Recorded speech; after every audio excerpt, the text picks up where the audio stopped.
जय शिव शंभु। हर हर महादेव। कैसे हैं आप सब? आशा करते हैं अच्छे होंगे। साथी ज्ञान गंगा चैनल पर अगर आप हमारे वीडियो को देख रहे हैं तो मेरे चैनल को सब्सक्राइब कर दें।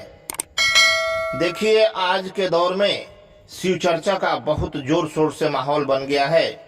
हमारे यूपी और बिहार में यह चर्चा हमारी माताएं बहनें जोर शोर से कर रही हैं और हर हर महादेव का जयकारा भी लगा रही हैं।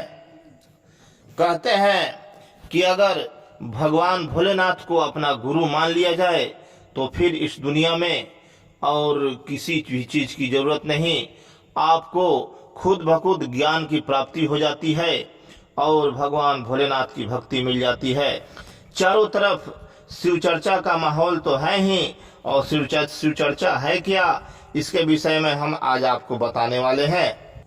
शिव चर्चा में कहते हैं कि 3 सूत्र का पालन करना होता है और आपके पास समय नहीं हो तो 11 बार नमः शिवाय का जाप करना होता है, और अगर आपके पास समय है तो फिर 111 बार नमः शिवाय का जाप करना होता है। इसके बाद आप अपने दरवाजे पर शिव चर्चा अगर करवाते हैं तो आपको अनन्य भक्ति की प्राप्ति होती है और आपका घर सुख शांति में रहता है। कहते हैं कि हमारे माताएं बहनें इतना बढ़िया बढ़िया किस्सा कहानी शिव चर्चा में कहती हैं, जैसे कि मन करता है लगातार हम सुनते रहें। दोस्तों, शिव का चर्चा बहुत ही सुंदर बात है, बहुत ही सुंदर चीज है, जिसको करने से हमारा मन तो साफ होता ही है और हम गलत बातों से बच जाते हैं। हमारी माताएं बहनें सास बहू के झगड़े में फंस जाती हैं और इधर उधर अपने घर की बातें कर करके अपना दिमाग खराब कर लेती हैं। उससे तो बढ़िया है कि हरिंद्रानंद जी ने हमारे माताओं और बहनों को एक ऐसा मूल मंत्र दे दिया जिससे कि सबके विचारधारा बदल गए और सभी भगवान के भक्ति में लग गईं। सब शिव चर्चा करती हैं और भगवान भोलेनाथ की जयकारा मनाती हैं और फिर अपनी बहुओं से शिव चर्चा में कौन कौन सी किस्सा कहानी कहा गया यह जाकर बताती हैं। उनके बहू भी प्रसन्न हो जाती हैं और वो भी प्रसन्न हो जाती हैं। फिर उनके बीच में किसी प्रकार का भेदभाव झगड़ा झंझट नहीं रह जाता। तो दोस्तों, शिव चर्चा में बहुत ताकत है, बहुत बल है, जिससे कि हमारा जीवन धन्य हो जाता है और हमें सुख की प्राप्ति होती है।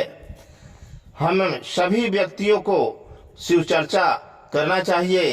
कहा जाता है शिव चर्चा तो पूरे भारत में हो रहा है। हमारे हरिंद्रानंद और नीलम दीदी हमारे पूरे भारत में इसका इतना प्रचार कर दिए कि चारों तरफ शिव चर्चा का माहौल बन गया। सभी भगवान शिव के कथा कहानी कहते हैं और एक दूसरे को सुनाते हैं।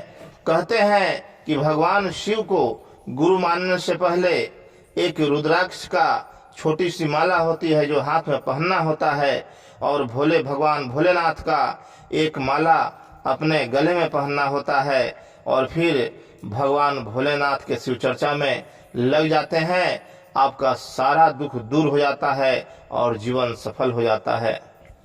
तो दोस्तों, चलते चलते हम आपसे यही कहना चाहेंगे कि भगवान भोलेनाथ में अपने मन को समर्पित कीजिए और इस सावन में जयकारा लगाते हुए भगवान भोलेनाथ का शिव चर्चा कीजिए। आपका सारा दुख समस्या सब खत्म हो जाएगा और सुख की प्राप्ति हो जाएगी। चलते चलते हर हर महादेव। जय शिव शंभु।